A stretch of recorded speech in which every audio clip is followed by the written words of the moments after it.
Hello and welcome to Citizens Bulletin. Know your role as an informed Pennsylvania citizen. This show is brought to you by Americans for Prosperity. Ashley, would you mind telling our listeners who may not be familiar with AFP a bit more about it?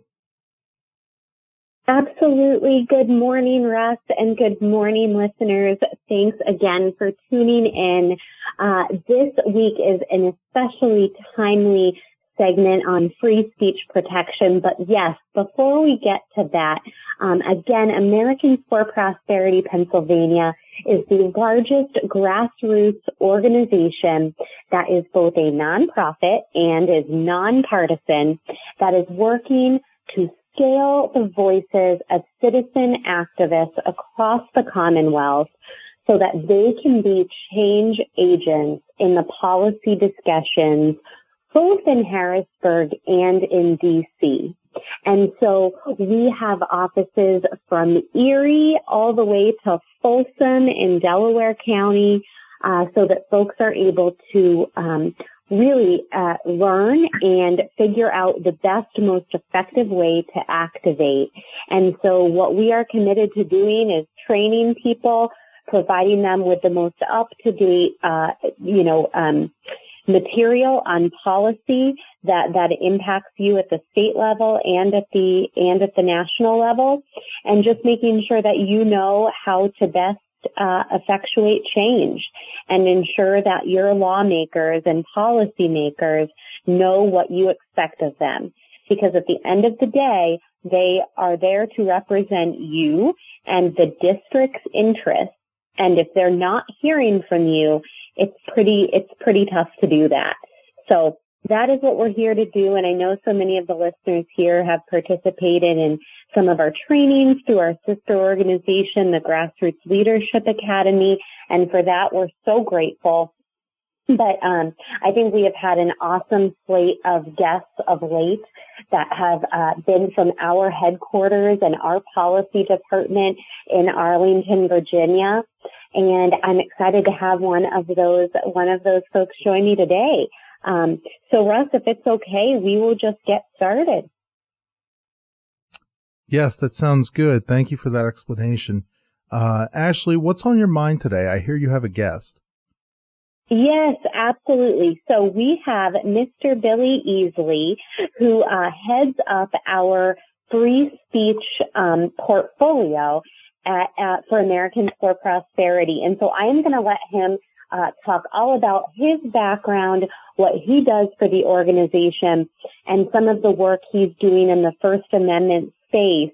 And then we're going to dive into Pennsylvania specifically and what's been going on. But Billy, I will let you introduce yourself, but I want to start off by just saying we hope that we could make you proud this week. The Supreme Court actually ruled earlier this week on a First Amendment case that reaffirmed kind of that fundamental right to remain silent. And so that was a really welcome ruling. And so we are excited that the court is certainly keeping the First Amendment in mind, at least on this case. And so, folks, if you want to look up that case, it's the Commonwealth versus Davis. And so you can check that out. But Billy, yes, tell us about yourself.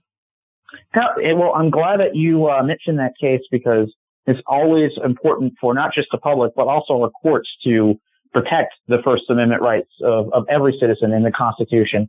My name is Billy Easley. I'm a senior policy analyst for Americans for Prosperity on the free speech platform and portfolio. I've been working on free speech, technology, and criminal justice issues for years now. I used to work at Senator Rand Paul's office on these specific topics, so I have viewpoints both in regards to the federal legislature and state legislatures.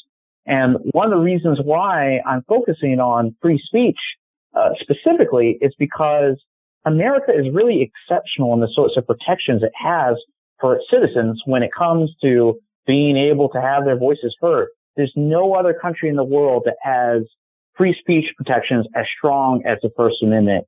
And the important thing for organizations like AFP and for Pennsylvania citizens to understand is that it's not enough for us to simply enjoy those specific benefits of having a First Amendment, we also need to protect them and to expand them as we move into the 21st century. Absolutely. So we have 35 state chapters, as you know, Billy, and as probably some of the listeners know.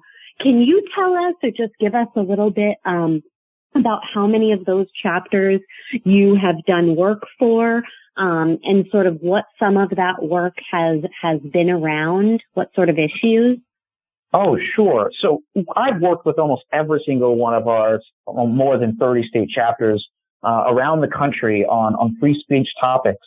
And what some of the things that we've covered before are, number one, protecting the ability of students on campuses to be able to have their voices heard, to engage in debate without being silenced from school administrators, and also protecting the ability of individuals to speak without being silenced through frivolous lawsuits. We call these anti-SLAPP lawsuits specifically. Yes. So on the college front, is that kind of doing work legislatively or administratively when it comes to things like safe spaces? I'm assuming that's some of that area. So what we're really focused on is prohibiting colleges and universities from passing administrative rules that basically state when, where, and how students on campus can have their speech be heard. So a good example of this is we've seen in a number of states and state school systems where school administrators will say, "Hey, look, if you want to be able to protest or hold an event on whatever politics or whatever religious values you might have, you can only do it from 4 to 5 p.m. at this very specific spot that's almost a mile away from campus, right? And you can't have more than 10 people there, and you can't have signs. All sorts of restrictions that, quite honestly, violate the First Amendment rights of students on campus. So what we're focusing on is. And so when folks are reading about this in the media, often those are called what? Free speech zones or safe zones? That's exactly right. They usually call free speech zones. When it comes to what kids can say, they'll have free speech codes that will say, well, you can't write this on the sign that you're going to hold up, right? You can only advocate by saying these specific words, right? So what we actually have is legislation that we passed in more than a dozen states that specifically prohibit universities from passing rules that violate the ability of students to be able to debate, protest, hold events on campus. Because if our universities aren't a space for students to be able to engage in that sort of free speech and advocacy, where in the country can they have those sorts of privileges? Yeah, absolutely. Well, you mentioned anti-SLAPP, and so I think that's the perfect segue into letting listeners know kind of what that is. And so I just want to start by making this relevant to the Commonwealth. And by the way, I want to just say that